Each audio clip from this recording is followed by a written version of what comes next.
ایک جمہوریت میں آئین ہمیں حق دیتا ہے کہ ہم پرامن احتجاج کہیں بھی کر سکتے ہیں. جس طرح مجھے کمانڈو ایکشن سے اٹھایا گیا فوج نے, تو اس کا ریئیکشن کدھر جانا تھا؟ جدھر ملٹری سمبلز ہیں اس کے باہر احتجاج ہونا تھا نا. انہوں نے اور کدھر جانا تھا؟ اگر پولیس اٹھاتی تو پولیس اسٹیشن جاتے. ہم چاہتے ہیں کہ عدلیہ کے ساتھ کنفرنٹیشن نہ ہو. ہم چاہتے ہیں کہ یہ ہاؤس جو ہے ان کی عزت کرے, عدلیہ کی عزت کرے. لیکن جناب والا, جب چیف جسٹس کہتے ہیں کہ حکومت جو ہے یا پارلیمنٹ جو ہے وہ عدلیہ کو ڈکٹیٹ نہیں کر سکتی. ہمارا جو ٹرائیکاٹمی کا پرنسپل ہے کانسٹیٹیوشن میں, کانسٹیٹیوشن کی جو اساس ہے, جو بنیاد ہے ٹرائیکاٹمی, اس میں کوئی بھی ادارہ دوسرے کسی ادارے کو ڈکٹیٹ نہیں کر سکتا, اور وہ ایپلیکیبل ہے عدلیہ کے اوپر بھی. وہ ہمیں ڈکٹیٹ نہیں کر سکتے, وہ پارلیمنٹ کو ڈکٹیٹ نہیں کر سکتے. السلام علیکم ناظرین, آپ دیکھ رہے ہیں پروگرام کل تک. میں ہوں محمد جنید حلیم. ناظرین, کسی بھی سطح پر مسائل خواہ کتنے ہی گھمبیر کیوں نہ ہو, صورتحال کتنی ہی خراب کیوں نہ ہو جائے, فریقین کو بہرحال مذاکرات کی میز پر آنا ہی پڑتا ہے.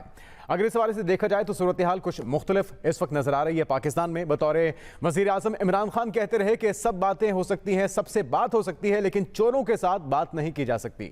حکومت بدلنے کے بعد اب یہ صورتحال بالکل تبدیل ہو چکی ہے, اور اب عمران خان مذاکرات کرنا چاہتے ہیں, اور اس کے لیے کمیٹی بھی انہوں نے بنا دی ہے. لیکن اب وزیر اعظم شہباز شریف کا یہ کہنا ہے کہ سیاستدانوں کا لبادہ اوڑھ کر ریاستی علامتوں پر حملہ اور جلاؤ گھراؤ کرنے والے مذاکرات کے اہل نہیں ہے, اور ان کی جانب سے جو مسلح کارروائیاں کی گئیں ان کا احتساب ہونا چاہیے.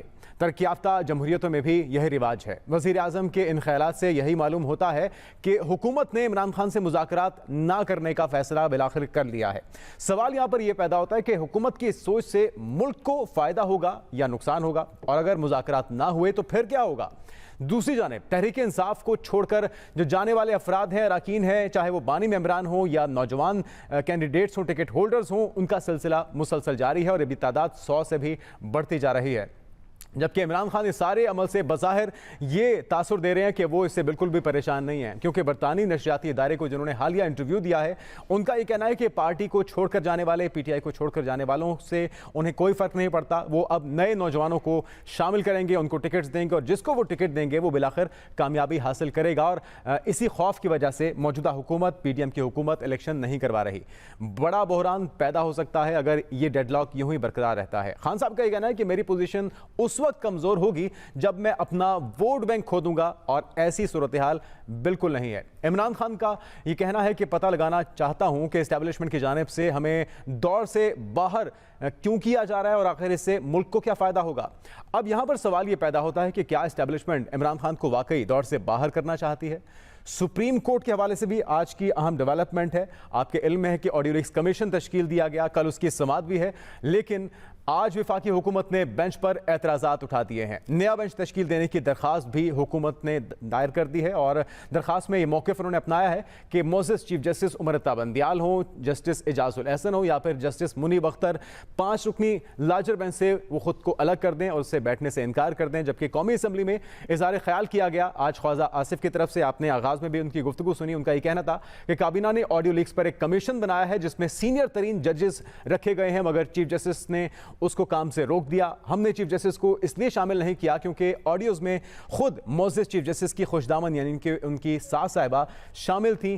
امید کی تھی کہ چیف جسٹس اس کمیشن سے دور رہیں گے تاکہ انصاف ہو سکے. چیف جسٹس کو آڈیوز کمیشن پر قائم بینچ سے علیحدہ ہونا چاہیے تھا, یہ حکومت کا موقف ہے. جبکہ حکومت اور عدلیہ کے آمنے سامنے آنے کا جو تاثر ہے یہ ملک کے لیے خطرناک ہے. یہ کیسے زائل ہوگا, انہی تمام موضوعات پر ناظرین آج کے پروگرام میں بات کریں گے. جو مہمان ہمارے ساتھ موجود ہوں گے ان کا تعارف آپ سے کروا دیتے ہیں. سینیٹر عفنان اللہ صاحب ہمارے ساتھ ہوں گے آج کے پروگرام میں, پاکستان مسلم لیگ نون کی نمائندگی کریں گے. سینیٹر ہمایوں محمد صاحب رہنما پاکستان تحریک انصاف آج کے پروگرام میں شامل ہوں گے, اور شوکت پراشا صاحب سینئر صحافی ہیں. آپ تمام مہمانوں کو ویلکم کہتے ہیں, اور یہ سارے سوالات آپ کے سامنے ایک بریک کے بعد رکھتے ہیں.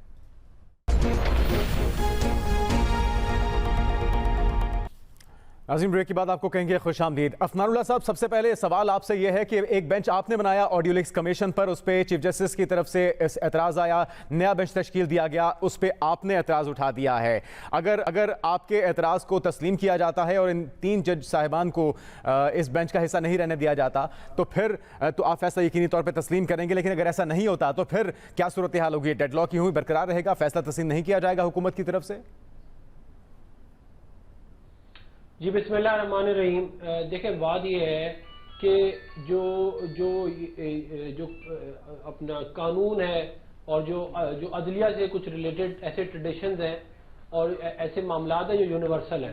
مثال کے طور پہ اگر میں جو ہے وہ میں کسی کیس میں انوالو ہوں تو میں خود اس کیس کو ایڈجوڈیکیٹ تو نہیں کروں گا نا, کیونکہ ظاہر میری اپنی یا میری فیملی انوالو ہے تو میں خود تو اس کیس کو نہیں سن سکتا نا. تو اگر اس بنیادی اصول کو سامنے رکھ کے کوئی معاملہ کیا جائے تو شاید چل پڑے, لیکن اگر جن لوگوں کے اوپر الزام ہے یا جن لوگوں کی آڈیو کالز ہیں انہی نے ہی اگر اس معاملے کو دیکھنا ہے تو پھر ظاہر ہے اس کے اوپر تو عوام کو جو ہے وہ اپنی ریزرویشنز ہیں, اور وہ ریزرویشنز ٹھیک بھی ہیں کہ یہ کیسے ہو سکتا ہے کہ جو ہے وہ مطلب ظاہر ہے جن کی آڈیوز ہیں انہی سے ریلیٹڈ جو لوگ ہیں وہ خود اس کے اوپر فیصلہ دیں. تو ظاہر ہے اس معاملے کو میرا خیال ہے کہ چیف جسٹس صاحب کو دیکھنا چاہیے کہ جو بھی معاملہ ہو ایسا ہو کہ عوام اس کو ایکسیپٹ کرے. اگر عوام اس کو ایکسیپٹ نہیں کرے گی تو پھر ظاہر ہے جو ہے وہ معاملہ جو ہے وہ پھر ہمیں بھی ایکسیپٹیبل نہیں ہوگا. لیکن یہ جو ایک تناؤ کی سی کیفیت ہے عفنان اللہ صاحب, آپ نہیں سمجھتے کہ اس سے معاملات مزید خرابی کی طرف جائیں گے؟ عدلیہ کے درمیان, حکومت کے درمیان جو ایک تاثر یہ مل رہا ہے مسلسل, جو ماضی کے کیسز سامنے آ رہے ہیں اس کے اندر مسلسل یہ دیکھا جا رہا ہے کہ آپ کو اعتراضات ہوتے ہیں اور اسی وجہ سے یا تو بینچز پہ اعتراض اٹھایا جاتا ہے یا ان کے فیصلوں پہ اعتراض اٹھایا جاتا ہے. آپ نہیں سمجھتے کہ یہ ملک کے لیے نقصان دہ ہے؟ جو انصاف کی فراہمی کا نظام ہے اس کے لیے نقصان دہ ہے؟ دیکھیں, ہمارا انصاف کا جو نظام ہے وہ انٹرنیشنل رینکنگ کے مطابق 140 ملکوں میں سے 129واں نمبر ہے. یعنی کہ صرف 11 ملک ایسے ہیں پوری دنیا میں جن کا جو عدل کا نظام ہے وہ ہم سے خراب ہے, اور 128 ملک ایسے ہیں جن کا ہم سے بہتر ہے. تو جب ایسی جو ہے وہ, اور یہ انٹرنیشنلی کیا معاملہ رینکڈ ہے, اور اس کی بنیادی وجہ جو ہے وہ یہی ہے کہ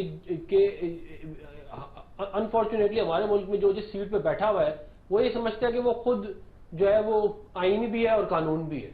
یعنی کہ وہ جو مرضی فیصلے دے, بے شک وہ آئین کے خلاف ہی کیوں نہ ہو, وہ جو ہے وہ خود جو بھی کہے گا وہی آئین اور قانون ہوگا. اس مائنڈ سیٹ کی وجہ سے اس ملک کے اندر جو ہے وہ بہت مسائل آلریڈی پیدا ہوئے ہیں ماضی میں, اور وہ ابھی بھی ہو رہے ہیں. اب آپ 63A والا معاملہ اگر دیکھیں تو 63A کے اندر جو ہے وہ باقاعدہ ایک پولیٹیکل پارٹی کو قانون اور آئین کو کی دھجیاں اڑا کے اس کو سپورٹ کیا گیا, اور اس سے پیچھے اگر آپ چلے جائیں پاناما کے اندر بھی وہ بھی سیاسی فیصلہ تھا. پھر جو ہے وہ 63(1)(f) والا فیصلہ جو لائف ڈسکوالیفیکیشن تھی وہ بھی ایک سیاسی فیصلہ تھا. پھر ثاقب نثار صاحب جو ہے وہ باقاعدہ ایک پولیٹیکل کیمپین چلاتے رہے. تو جب اس کا مطلب یہ ہے کہ آپ آئین کو کچھ سمجھتے ہی نہیں ہیں. آپ جو ٹرائکوٹمی آف پاور ہے جس کی خواجہ آصف صاحب ذکر کر رہے ہیں, آپ اس کو کچھ سمجھتے ہی نہیں ہیں. آپ یہ سمجھتے ہیں کہ ہم جو مرضی کریں میرے کو پوچھنے والا نہیں ہے. لیکن اس طرح معاملہ چل نہیں سکتے. اگر جو ہے عدلیہ خود آئین اور قانون کو فالو نہیں کرے گی تو پھر آپ مجھے بتائیں نا, اس ملک میں باقی جو 24 کروڑ لوگ بیٹھے ہیں ان کو کیا ضرورت ہے کہ وہ اس آئین اور قانون کو فالو کرے؟ سب سے زیادہ اگر کسی کو اس ملک میں آئین اور قانون کو فالو کرنا چاہیے تو وہ عدلیہ ہے جنہوں نے انصاف دینا ہے. باقیوں کو بھی کرنا چاہیے, میں نہیں کہہ رہا کہ باقی نہ کریں, سب سے زیادہ انہیں کرنا چاہیے. اگر وہ خود ہی آئین سے جو ہے وہ بالاتر ہو کے فیصلے دیں گے تو پھر ظاہر ہے اس کے اوپر ریزنٹمنٹ تو عوام میں آئی. ہمایوں صاحب, آپ کے خیال میں جو حکومت وقت کا موقف ہے یا اعتراض اٹھایا جا رہا ہے بینچ کے اوپر, ان کا یہ کہنا ہے کہ عدالتی فیصلوں اور کوڈ آف کنڈکٹ کے مطابق بھی جج صاحبان اپنے رشتہ داروں کے سے متعلق جو مقدمے ہیں, جو کیسز ہیں وہ نہیں سن سکتے, اسی لیے انہوں نے اعتراض اٹھایا ہے. آپ سمجھتے ہیں اعتراض درست ہے؟ بسم اللہ الرحمن الرحیم. دیکھیں, ان پرنسپل اگر آپ دیکھا جائے تو کوئی بھی جج ہوتا ہے وہ بیسیکلی اگر ان کے کوئی رشتہ دار ہوتے ہیں تو ان پرنسپل اس کا نہیں ہوتا ہے. لیکن جو حکومت جو ہے, جو پاکستان ڈسٹرکٹیو موومنٹ والی ہے, جب سے یہ لوگ آئے پاکستان ڈسٹرائی ہوتا جا رہا ہے, یہ لوگ پرنسپلز پہ تو بات کرتے ہی نہیں ہے نا. تو اس وجہ سے ان کا یہ پرنسپل سٹینڈ لینا, اس کو ہم انگلش میں آکسی مورون کہہ سکتے ہیں, کہ جو اپنے آپ کو وہ ایک لفظ ہوتا ہے جو جس میں دو لفظ ہوتے ہیں اور ایک دوسرے کو نگیٹ کرتا ہے. تو یہ حکومت اور ایک جو پرنسپل سٹینڈ ہوتا ہے یہ آکسی مورون بن جاتے ہیں. ٹھیک ہے, ان لوگوں نے پہلے کمیشن بنایا تھا, اس کمیشن میں اکارڈنگ ٹو دی اسی اگر آپ دیکھیں تو یہ لوگ ججز کو ڈال نہیں سکتے, تو ان کی نیت خراب تھی. ان لوگوں نے جو دو لاز لے کر آئے ہیں, یہ جو ریٹروسپیکٹیو لا ہے, اگین وہ بھی غلط طریقے سے اور ایک غلط لا اور ایک پرسن اسپیسیفک لا بنانے کی کوشش کر رہے ہیں. تو میرے لحاظ سے جو بات ہے کہ ایک جج کیا اپنے رشتہ داروں کی وہ سن سکتا ہے, میں اس پہ ان پرنسپل ایگری کرتا ہوں کہ اس کو نہیں سننا چاہیے. لیکن یہ سارا یہاں تک یعنی کہ آپ تسلیم کرتے ہیں کہ اس اسپیسیفک کیس کے حوالے سے موقف درست ہے حکومت کا؟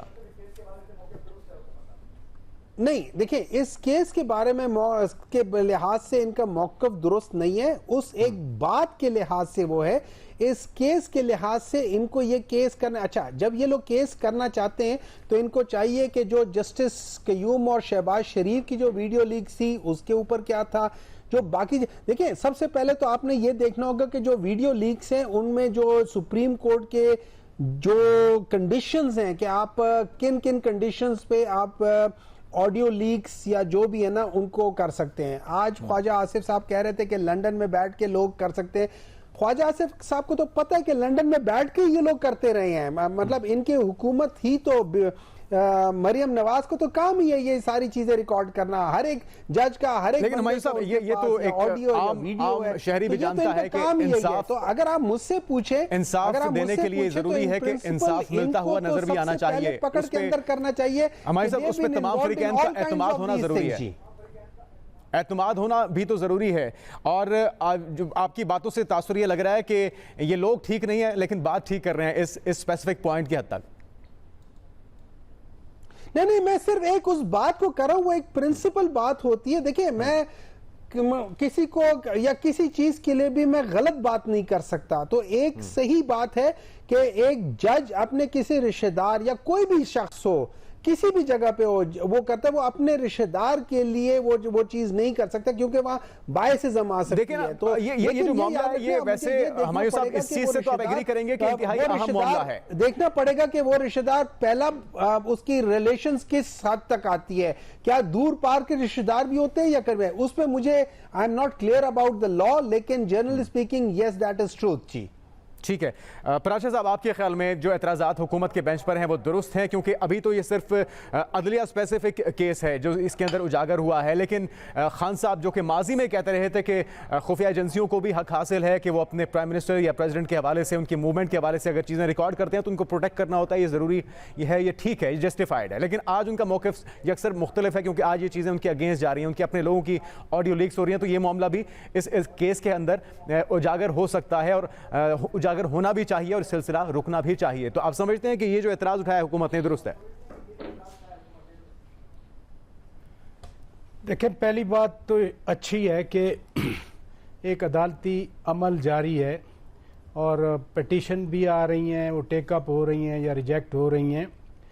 لیکن جس پرنسپل کی بات کی سینیٹر ہمایوں مومن صاحب نے, میں اسی پرنسپل کو اور آگے بڑھاتا ہوں.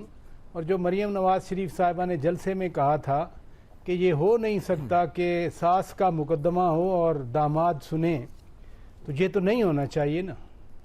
اور دوسری بات یہ ہے کہ ہم مسلسل دیکھ رہے ہیں کہ ایک جج صاحب ہیں 70 سے زیادہ وہ سیاسی کیسز میں وہ بینچ کا حصہ بنے ہیں. اچھا وہ یا تو وہ زیادہ جانتے ہیں پاکستان کی سیاست کو یا پاکستان کی سیاست کے حوالے سے ان کا کوئی خاص انسائٹ ہے جو باقی معزز ججز صاحبان کا نہیں ہے. تیسری اہم بات انہی کیسز کے حوالے سے جو کمیشن کے حوالے سے بھی ایک بینچ نے کہا کہ کمیشن کام نہیں کر سکتا. میرے لیے یہ بہت بڑا سوال ہے, وہ اس لیے کہ inquiry commission act that's not ordinance, that's act. Act mean something passed by the parliament. بالکل صحیح ہے. تو اگر پارلیمنٹ کا ایک قانون ہے, اس قانون کے تحت کمیشن بن سکتا ہے, تو پھر پارلیمنٹ کے بنائے ہوئے قانون کے تحت کمیشن کو کارروائی سے روکنا, یہ تو پھر پارلیمنٹ کے اختیار پہ ہاتھ ڈالنا ہے نا. اب اس درمیان میں ایک اور بات بھی ہو گئی, مجھے سینیٹر مومن صاحب کی بات سے یاد آیا کہ یہ قانون بنا رہے ہیں, یہ جو اصل قانون بنا ہے ریویو مینجمنٹ والا, وہ تو جناب صدر مملکت ڈاکٹر عارف الوی صاحب نے بھی دستخط کر دیے اس کو, اور پورا میڈیا, سوشل میڈیا یا ڈیجیٹل والے جو بھی یوٹیوبر ہیں سب سمجھتے ہیں کہ وہ بہت باخبر ہیں. اس بل کے بارے میں جب اٹارنی جنرل نے آ کے عدالت میں بتایا تو سارے حیران رہ گئے. اچھا یہ بل ان کے لیے پاس بھی سرپرائز ہو تھا. گیا اور پھر قانون بھی بن گیا. تو بہت رازداری سے ہوا یہ سب صدر مملکت نے بھی دستخط. پلیز پراجا صاحب یہ سب کچھ بہت رازداری سے ہوا جس طرح سے آپ بتا رہے ہیں کہ ان کے لیے سرپرائز تھا جج صاحبان کے لیے. نہیں ججز کے لیے تو سرپرائز تھا لیکن ایک وقت کے پی ٹی آئی کے سیکرٹری جنرل اور پی ٹی آئی کے بنائے ہوئے صدر مملکت کے لیے تو سرپرائز نہیں تھا کیونکہ سملر ایک بل پہلے روکا ہوا ہے عدلیہ نے. وہ پروسیجر والا جو بل ہے supreme court practice and procedure والا اس میں بھی رولز امینڈ کر کے تقریباً یہی اس کا جو ریزلٹ تھا یا اس کے اندر جو پروویژن تھی کہ 184(3) کا جو کیسز ہوں گے ان میں ریویو کے ساتھ ساتھ اپیل کا رائٹ بھی ملے گا اور اس میں یہ بھی تھا کہ لارجر بینچ سنے گا.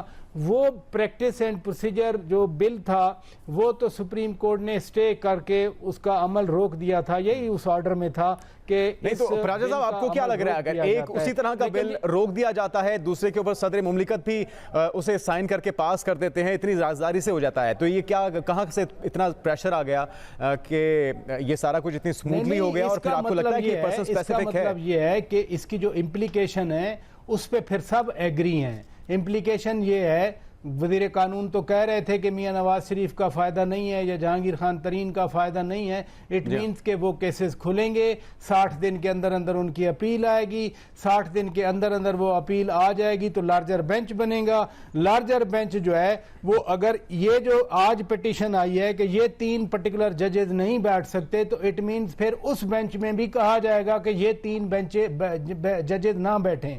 اور جن ججز نے تاحیات نااہلی کی ورڈکٹ دی تھی فیصلہ دیا تھا رولنگ دی تھی اس بینچ میں بھی تو وہ معزز ججز ہیں.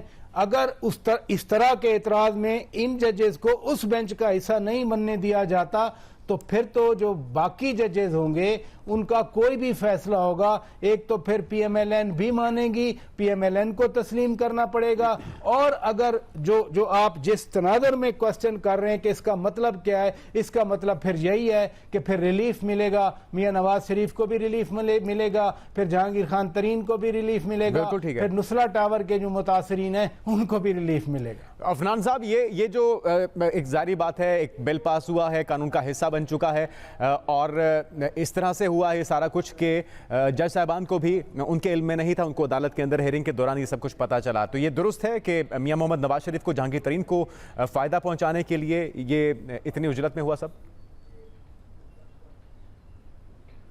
دیکھیں اس کے اوپر جو ہے وہ جو لا منسٹر صاحب ہیں انہوں نے تو اپنی رائے یہ دی ہے کہ اس کا فائدہ ان کو ہوگا نہیں.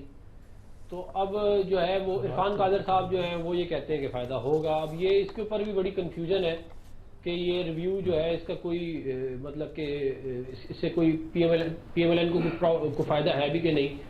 تو یہ اب آگے جا کے دیکھتے ہیں کہ معاملہ کیسے انفولڈ ہوتا ہے. میرا ذاتی طور پہ خیال یہ ہے کہ کوئی ایسا بل جس میں سارے پاکستان کو فائدہ ہو اور میاں محمد نواز شریف صاحب کو فائدہ نہ ہو تو یہ بڑے افسوس کی بات ہی ہے کیونکہ جو زیادتیاں عدلیہ کی طرف سے پچھلے 5-6 سال میں ہمارے ساتھ کی گئی ہے اس کا ازالہ آپ مجھے بتائیں نا کیسے ہوگا کہ آپ نے ایک بندے کو 10,000 درہم تنخواہ لینے کے اوپر جو ہے وہ ڈکلیریشن نہ کرنے کے اوپر فرضی ڈکلیریشن نہ کرنے کے اوپر وزیر اعظم پاکستان کو گھر بھیج دیا.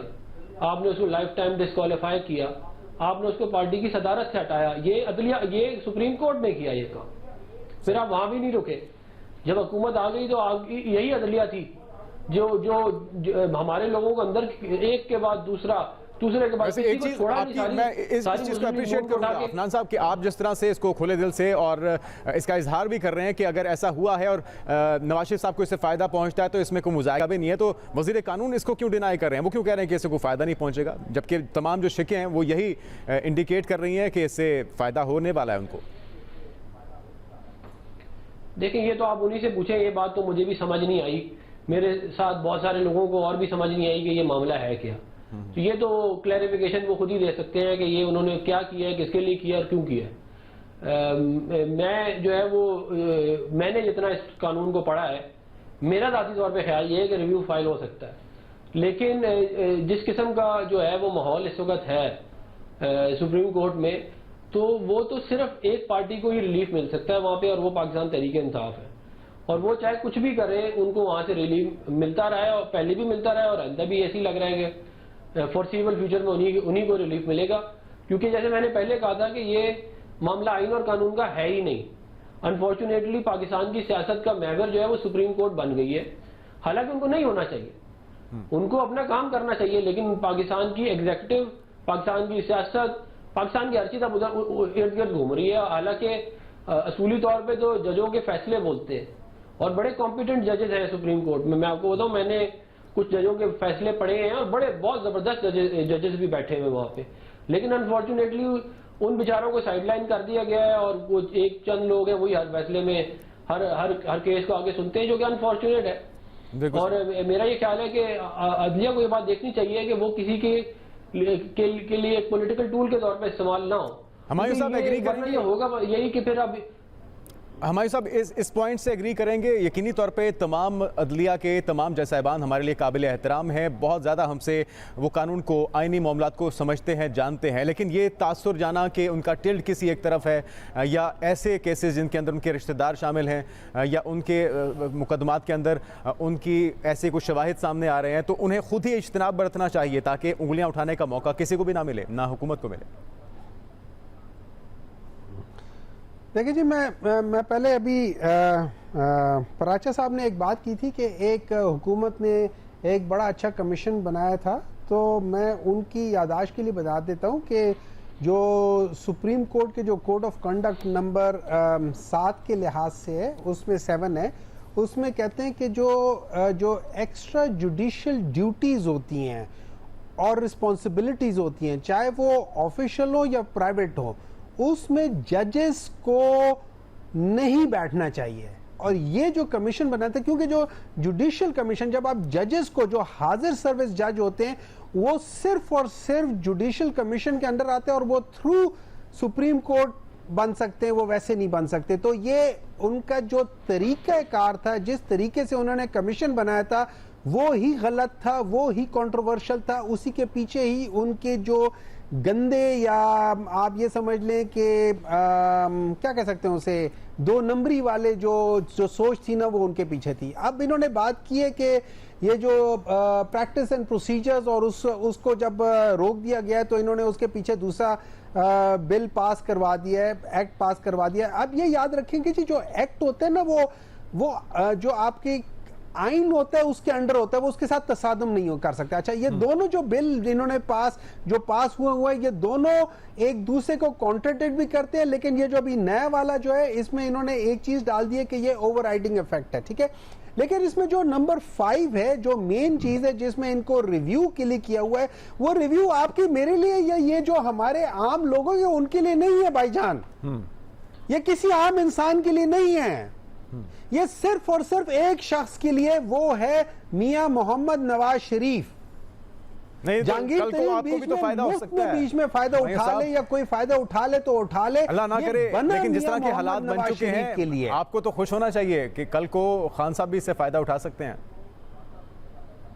دیکھیں جی، کل کو جو مرضی فائدہ اٹھائے، بات یہ ہو جاتی ہے کہ آپ پرسن اسپیسیفک قسم کے جو لاز، لیکن ہمارے ساتھ پھر سوال یہ بھی ہے کہ آپ بھی سینٹ کا حصہ ہیں ماشاءاللہ، لیکن دونوں ایوانوں سے یہ بل پاس ہوا، اس میں آپ ریٹروسپیکٹیولی جا رہے ہیں، آپ اس کی پارٹی سے تعلق رکھنے والے صدر مملکت نے بھی اس کے اوپر دستخط کر دیے. جو ٹرانزیکشن فرض کرے، میرے خلاف ایک کیس آیا، میں نے وہ پراپرٹی بیچ دی، ختم کر دی، اب آپ آ کے مجھے کہتے ہیں ریویو کرے، سب کچھ کرے، وہ چیزیں ہو نہیں سکتی. ٹھیک ہے، چلیں آپ کا ویو آ گیا. دیگر اہم ایشوز پہ ناظرین بات کرتے ہیں ایک بریک کے بعد. ہمارے ساتھ رہیے.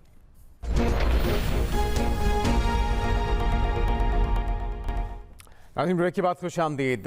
پراچا صاحب، آپ کے خیال میں جو اس وقت صورتحال ہے، جو ڈیڈ لاک ہے، پہلے خان صاحب یہ کہتے تھے کہ چوروں کے ساتھ بات نہیں ہو سکتی، آج وزیر اعظم شہباز شریف نے ٹویٹ کیا، انہوں نے کہا کہ عسکریت پسند گروہ کے ساتھ جو فوجی تنصیبات کو نقصان پہنچاتا ہے اور سیاستدانوں کا لبادہ اڑا ہوا ہے، ان عسکریت پسندوں نے ان کے ساتھ کوئی مذاکرات نہیں ہو سکتے. آپ کو لگتا ہے کہ ملک کے لیے فائدہ مند ہے یہ پالیسی؟ دیکھیں، ایک بات میں ذرا پچھلی کنٹینیویشن میں کرنا چاہ رہا ہوں. جی فرمائیے. کہ سینیٹر صاحب نے فرمایا کہ جو جج ہے وہ عدلیہ کے علاوہ یعنی عدالت لگانے کے علاوہ ڈیوٹی نہیں کر سکتا.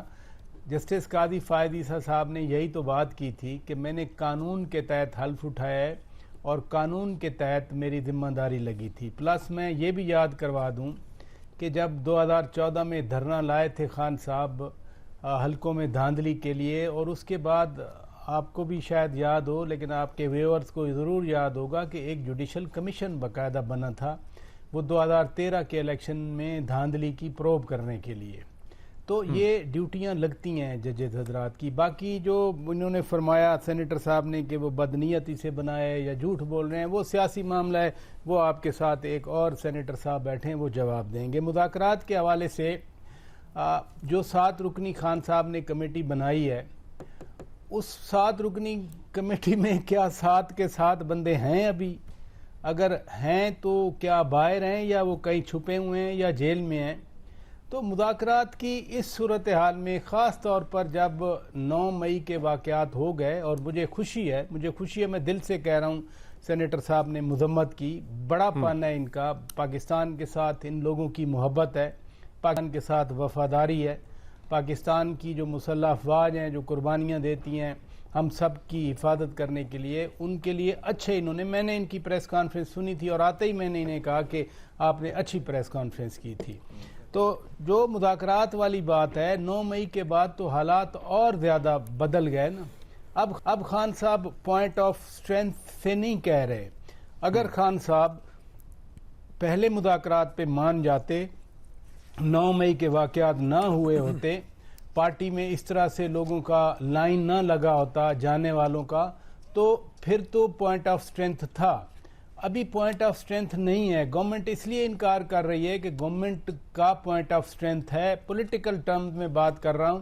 بعد کی وہ بات ہے کہ الیکشن میں کوئی ہارتا ہے کوئی جیتا ہے، وہ لوگوں کا فیصلہ ہوتا ہے. لیکن اس وقت ان کے چونکہ پی ٹی آئی کے بہت سارے لوگ پکڑے ہوئے ہیں، کچھ روپوش ہیں اور کچھ وہ پارٹی کو خدا حافظ کہہ کے نکل گئے ہیں. تو میں نہیں سمجھتا، اگر میری آنیسٹ اوپینین لیں، ہاں یہ نہیں ہے کہ میں مذاکرات کا مخالف ہوں، نو، ہم بار بار کہتے رہے کہ ٹاکس کریں. جہاں پر چین کے وزیر خارجہ آئے وہ کہہ کے گئے کہ آپ اتفاق رائے پیدا کریں. کور کمانڈر اجلاس کا اگر آپ سٹیٹمنٹ پڑھیں اس میں لکھا ہوا، آپ کو لگتا ہے کہ خان صاحب نے ٹرین مس کر دیا ہے؟ راجہ صاحب، چیف جسٹس آف پاکستان نے، چیف جسٹس آف اسلام آباد ہائی کورٹ نے بار بار کہا کہ آپ ٹاکس کریں. اس وقت خان صاحب ٹاکس پہ نہیں مانے. اب خان صاحب کہہ رہے ہیں کہ کوئی میرے ساتھ مذاکرات کرے تو صحیح. کیا خان صاحب واقعی سیاسی قوتوں کے ساتھ بات کرنا چاہ رہے ہیں یا نہیں؟ وہ تو ہمیشہ اسٹیبلشمنٹ بلکہ سیدھا سیدھا کہتے ہیں میں تو فوج کے سربراہ سے بات کروں گا. تو پولیٹیشن کے ساتھ بات کرتے ہیں. خان صاحب نے ہر موقع ضائع کیا ہے، لیکن میں پھر کہوں گا کہ کہیں نہ کہیں کمیونیکیشن ہونی چاہیے. بیک چینل سے شروع کریں، لمیٹڈ شروع کریں، سی لیول اپنی لیڈرشپ سے شروع کریں تاکہ اوپر تک جائے. الٹیمیٹلی خان صاحب کو اپنے آپ کو راضی کرنا ہوگا کہ آج کے وزیر اعظم کے ساتھ وہ بیٹھیں، ان کے ساتھ بات کریں. اگر خان صاحب کہہ دیں کسی دن کہ ہاں میں میاں شہباز شریف کے ساتھ بیٹھتا ہوں، میں ان کے ساتھ بات کرتا ہوں کیونکہ وہ وزیر اعظم پاکستان ہیں اور ایک باقاعدہ آئینی طریقے سے نو کانفیڈنس موشن پاس ہونے کے بعد وہ وزیر اعظم بنے ہیں، تو شاید کوئی جو ہے وہ اس طرح کا راہ نکل آئے. فی الحال مجھے نہیں لگتا. ہمایوں صاحب، آپ ایگری کریں گے کہ خان صاحب نے مذاکرات کی جو ٹرین تھی وہ مس کر دی ہے؟ اور گزشتہ روز بھی میری بات ہو رہی تھی قائرہ صاحب سے اسی پروگرام میں، تو وہ کہتے تھے کہ آصف علی زرداری صاحب کو میں نے کہا کہ وہ کیوں نہیں کردار ادا کر رہے اس برف کو پگھلانے کے لیے. تو انہوں نے کہا کہ جو گالم گلوچ کرتے ہیں خان صاحب، کیا آپ اس کی گارنٹی لیتے ہیں کہ خان صاحب ایسا لب و لہجہ اختیار نہیں کریں گے اس بار بھی؟ تو خان صاحب کو کیا اپنی ماضی کی غلطیوں کا احساس ہے؟ لیکن آج بھی جو انہوں نے انٹرویو دیا بی بی سی کو، وہ کہتے ہیں کہ مجھے فرق نہیں پڑتا لوگوں کے چھوڑ کے جانے سے، میں نوجوانوں کو ٹکٹ دے دوں گا. تو کیا معاملے کی حساسیت کا، یا جس نہج پہ پی ٹی آئی پہنچ چکی ہے، 100 سے زائد لوگ آپ کے چھوڑ چکے ہیں، ان کو اندازہ ہو رہا ہے کہ کیا غلطیاں ان سے سرزد ہوئی ہیں؟ دیکھیں، سب سے پہلے تو اگر میں آئی ایم ایف کے جو آج ہیڈ آئے تھے اور ملے تھے ان لوگوں کو، میں اس پہ ہمایوں صاحب آپ کا تفصیلاً جواب لوں گا کہ معیشت کے حوالے سے اس وقت کیا ہو رہا ہے. مجھے ذرا اس پوائنٹ آف ویو پہ ذرا بتائیے گا. ایک منٹ ہے جی سر، اگر آپ میری بات کرنے تھے، میں معیشت پہ بات نہیں کر رہا. جی میں ٹاکس کے لحاظ سے بات کر رہا ہوں. اگر مجھے پوری کر لینے دیں. جی فرمائیے. انہوں نے کہا ہے کہ آپ اپنے جو پولیٹیکل انسٹیبلٹی ہے اور ساری پارٹیز کو ساتھ لے کر جائیں. یہ گورنمنٹ کی مجبوری ہے کہ وہ پاکستان تحریک انصاف کے ساتھ ڈائلاگ کرے اور اس پولیٹیکل انسٹیبلٹی کو ختم کرے. یہ عمران خان سے زیادہ ان کے, اگر یہ پولیٹیکل انسٹیبلٹی نہیں ختم ہوتی تو ہماری جو معاشی انسٹیبلٹی ہے وہ کبھی ختم نہیں ہوگی. اور اگر معاشی انسٹیبلٹی نہیں ختم ہوتی یا پولیٹیکل انسٹیبلٹی رہتی ہے تو آئی ایم ایف کبھی آپ کے ساتھ ایگری نہیں کرے گا. تو یہ ضروری ہے گورنمنٹ کے لیے کہ وہ پاکستان تحریک انصاف سے بات کرے, اور پاکستان تحریک انصاف عمران خان ہے, ووٹ عمران خان کا ہے. یہ 10 بندے 20 بندے 30 بندے 40 بندے 50 بندے چھوڑ کر وہ جو 100 لوگ جنہوں نے خان صاحب کی پوزیشن کو پولیٹیکلی ویک کیا ہے اور کھڑے ہو جائیں گے. ہمایوں صاحب, وہ جو آپ ہی کی پارٹی کے لوگ تھے, وہ جو آپ ہی کی پارٹی کے لوگ تھے, انہوں نے خان صاحب کی پولیٹیکل پوزیشن کو جو ویک کیا ہے, آپ نہیں سمجھتے کہ وہ بھی قصوروار ہیں؟ آج خان صاحب سے اگر مذاکرات کے لیے آمادہ نہیں ہے حکومت تو اس کے اندر کہیں نہ کہیں ان کا بھی کردار ہے. دیکھیں میں نہیں سمجھتا, میں ٹو بی ویری آنسٹ اگر آپ مجھ سے پوچھتے ہیں تو آج پاکستان تحریک انصاف سب سے زیادہ سٹرونگ ہے. اس وقت تقریباً 80 سے 90% جو ووٹر ہے, 80 سے 90% جو عوام ہے, میں ورکرز کی بات نہیں کر رہا ہوں, میں 80 سے 90% جو عوام ہے وہ اس وقت پاکستان تحریک انصاف کے لیے ووٹ دینے کو تیار ہے.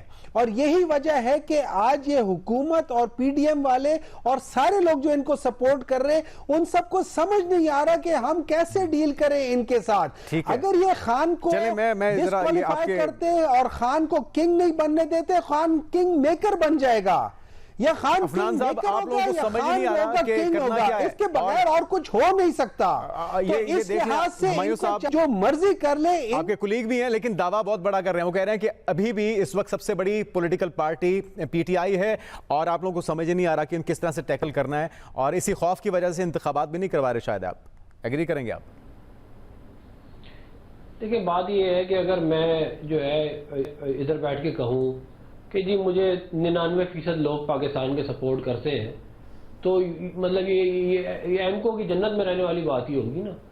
90% یہ کہہ رہے ہیں کہ عوام ان کے ساتھ ہے. تو اگر 90% عوام آپ کے ساتھ ہے تو پھر آپ کے لیے عوام نکلی کیوں نہیں؟ آپ کے جتھے نکلے اس کے بعد تو عوام نہیں نکلی آپ کی. 80-90% کا مطلب یہ ہوتا ہے کہ پورا پاکستان بند کر دیں گے. آپ نے عفنان اللہ صاحب جس طرح سے پکڑ کیا ہے, جس طرح سے فوجی عدالتوں میں مقدمے چلائے جا رہے ہیں, ان کے تو رہنما نہیں سٹینڈ کر پا رہے, تو کارکنوں نے کہاں نکلنا ہے؟ میری گزارش سنیں. 80-90% عوام کا مطلب آپ کو پتہ ہے کیا ہے؟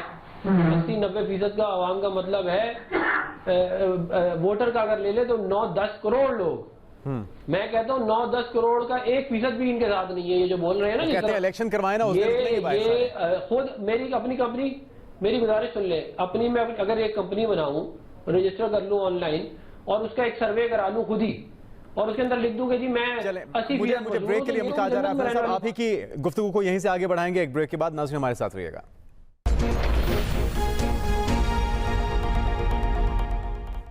ناظرین ویلکم بیک. عفنان اللہ صاحب, خان صاحب کا یہ کہنا ہے کہ اسٹیبلشمنٹ انہیں دور سے باہر کرنا چاہتی ہے. وزیر اعظم کا بھی یہ کہنا ہے کہ عسکریت پسند گروہ سے بات نہیں ہو سکتی. تو آپ لوگ کیا چاہتے ہیں کہ خان صاحب کا ٹرائل بھی فوجی عدالتوں میں ہو, انہیں نااہل کیا جائے تاکہ کھل کے آپ لوگ کھیلیں؟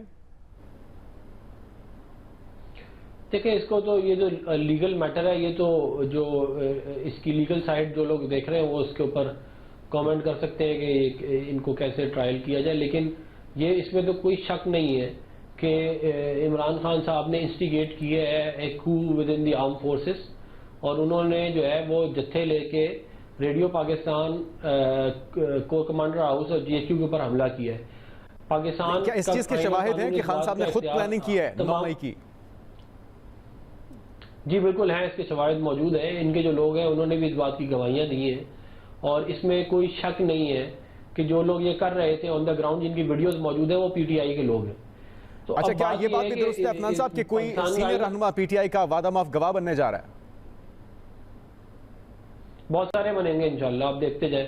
میں یہ کہہ رہا ہوں کہ آئین اور قانون آپ کو اس بات کی اجازت دیتا ہے کہ آپ احتجاج جہاں مرضی کریں, لیکن وہی آئین اور قانون آپ کو اس بات کی اجازت نہیں دیتا کہ آپ جتھے بنا کے حملہ آور ہو جائیں, املاک کو چاہے وہ پبلک ہو یا پرائیویٹ ہو ان کو آگ لگائیں. اس کی اجازت آپ کو نہیں ہے.